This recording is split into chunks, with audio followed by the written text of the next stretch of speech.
Hello, second graders. Welcome to Reading with me, Miss Taylor.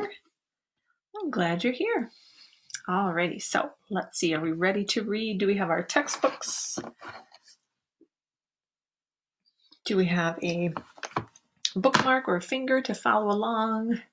Do we have our workbook? And right now our workbook is actually a packet.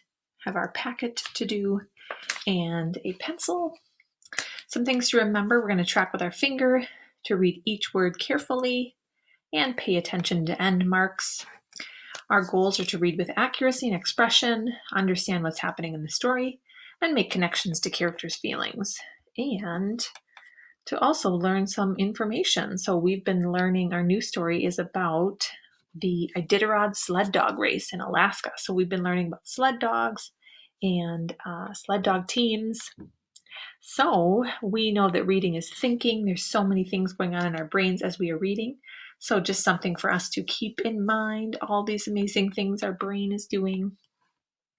All right, so we had a new vocabulary sentence yesterday, and that was the veterinarian gave the dogs a thorough examination. What word means checkup? Yeah, examination. What word means animal doctor?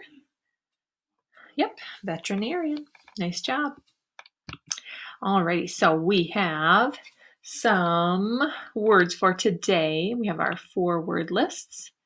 And let's see if I'll scoop myself out of the picture here. Okay.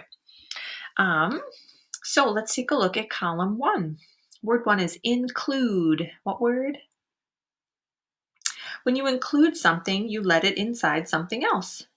So if you were playing outside and you wanted to include someone else who came to play, you would kind of bring them in and let them play. So you would include people. It's very just to include people. All right, word 2 is official. What word? An official is someone who can judge if things are done as they're supposed to be done. So an official for a race would judge whether all the things are done as they're supposed to be done.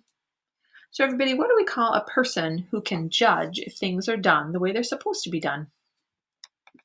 Yeah, an official. So an official is kind of like a judge. All right, word 3 is purpose. What word? And word 4 is leashes. What word? Nice job. Let's try that the fast way.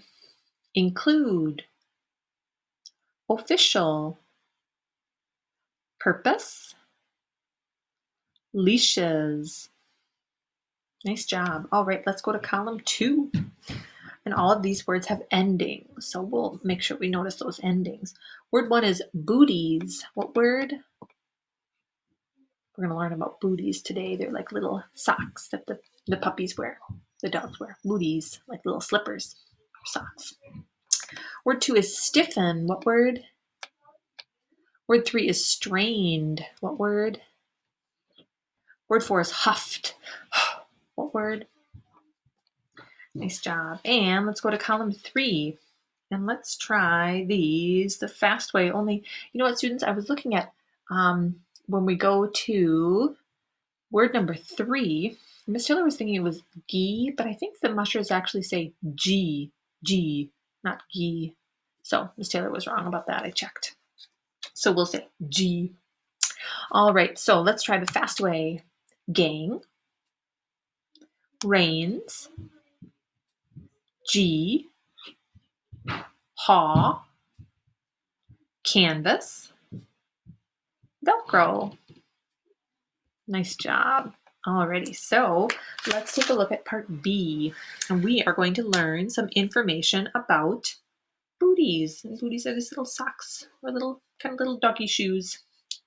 Maybe some of your dogs wear little booties if you take them on walks in the winter. All right. So let's follow along. We're on page 105 in our textbooks. Page 105. All right. The rules of the Iditarod require every dog to wear booties on its feet, and the musher must have a spare set of booties for each dog. Most mushers take along more than 1,000 booties and change them every 2 days. Wow, That's a lot of these little socks, little slipper things for the doggies. Are you thinking about why they wear them? Yeah, probably protect their little paw pads, their little feet. The booties are designed to protect the dog's feet. Yeah, you were right. In some places, the dogs go over ice. Without booties, they may get serious ice cuts on their paws. Even if they cut one of their paws while wearing a bootie, the bootie will protect the cut. Yeah, it's kind of like wearing shoes, right? You wouldn't go outside in the winter without little shoes on. All right. Also, dogs without booties get balls of snow packed between the pads on their paws.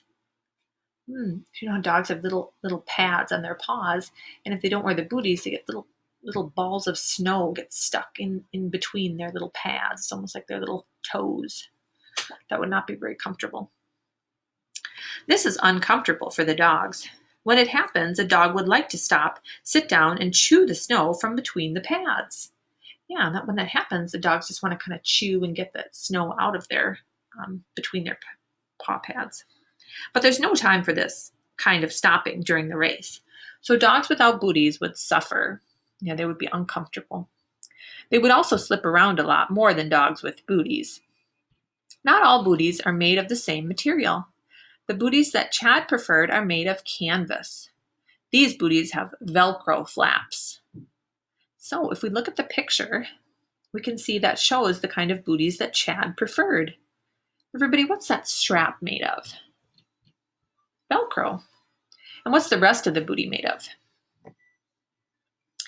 Canvas. Yeah, and canvas is like a heavy cloth that protects things very well. So it's like much thicker. It's kind of a thick, heavy cloth.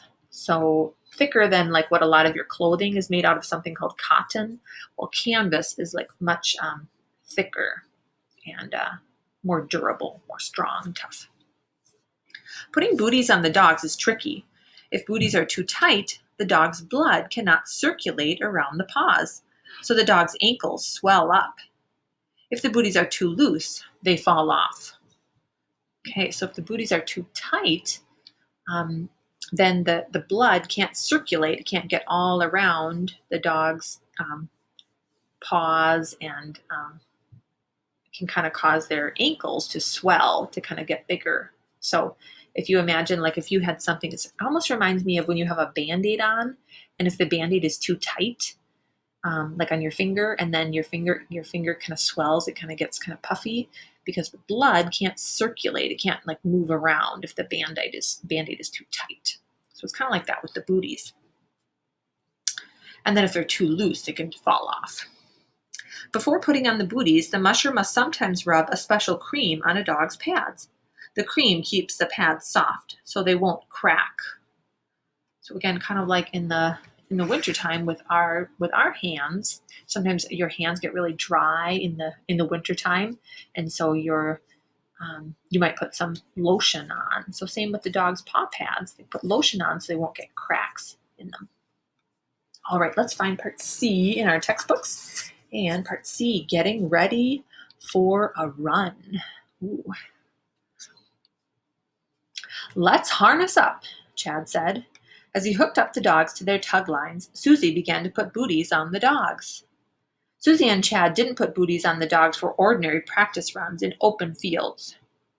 But the dogs needed booties for a tough run like the one they would do today. Also, Chad wanted to make sure that none of the dogs would have problems with the booties. Before putting on the booties, Susie rubbed a special cream on each dog's pads. Susie and Chad worked fast, but it took more than 30 minutes to get everything ready. At last, the dogs were lined up in pairs. 7 pairs. 7 pairs, so like 2, 4, 6, 8, 10, 12, 14. Yeah, because it'd be 2, 2, 2, 7 times. Each dog's harness was attached to a tug line, and each tug line was attached to the gang line.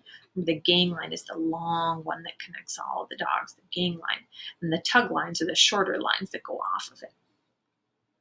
A neckline connected each pair of dogs together. When all 14 dogs were in place and ready to go, the lead dogs were over 50 feet from the sled. All right, so everybody, how many dogs did Chad plan to run in the Iditarod? Yeah, 14. And how many dogs was he practicing with at Eagle River Valley? Yeah, 14.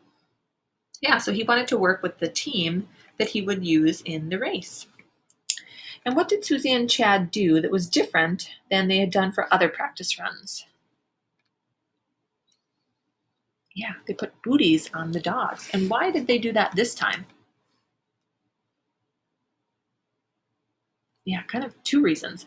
One, they were going to be doing kind of a tough run today. They were going to go over rough country. And the other, they wanted to sort of practice and make sure there weren't any problems with the booties, like maybe making sure that they knew how to put them on, not too tight, not too loose. And everybody, how far was it from the sled to the lead dogs? Over 50 feet. That's a long distance. If the front end of a sled was coming into one end of a large classroom, the lead dogs would be in the next classroom. So yeah, and again, like a ruler is 1 foot, so it'd be like 50 rulers lined up. That was a pretty long distance. Let's keep reading. Steering dogs is tricky. It's not like steering horses because horses have reins. Those are the ropes that you steer the horse with. If you move the reins to the left, the horse turns left. Sled dogs don't have reins. The only thing mushers use to steer the dogs is their voice. They shout out commands that the dogs follow. Some of the commands are for only some dogs, so the dogs have to know which commands they are to obey and which commands are for other dogs. Wow.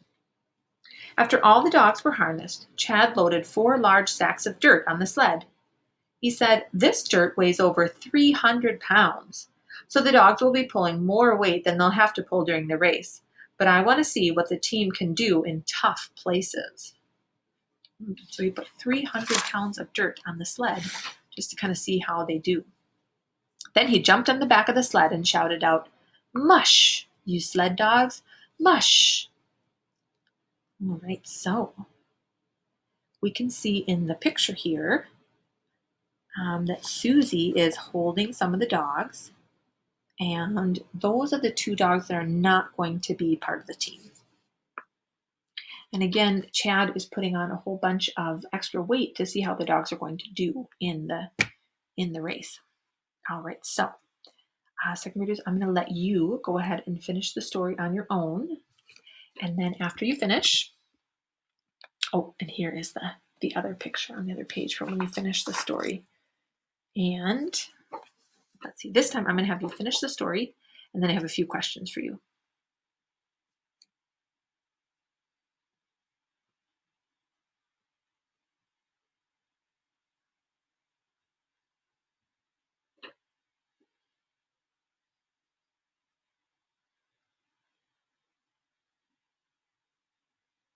If you're still reading, please pause the video.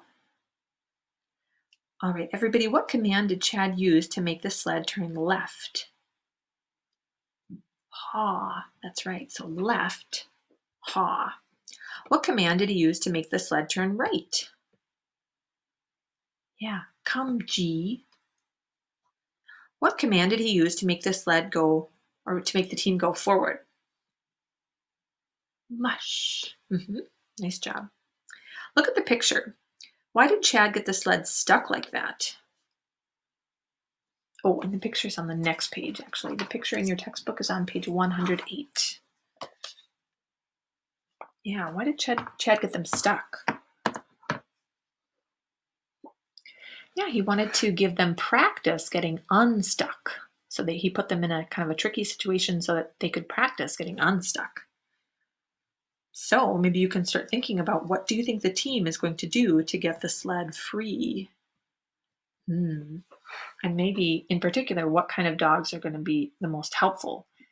Those strong dogs in getting the sled unstuck. Would it be the lead dogs, the swing dogs, or the wheel dogs?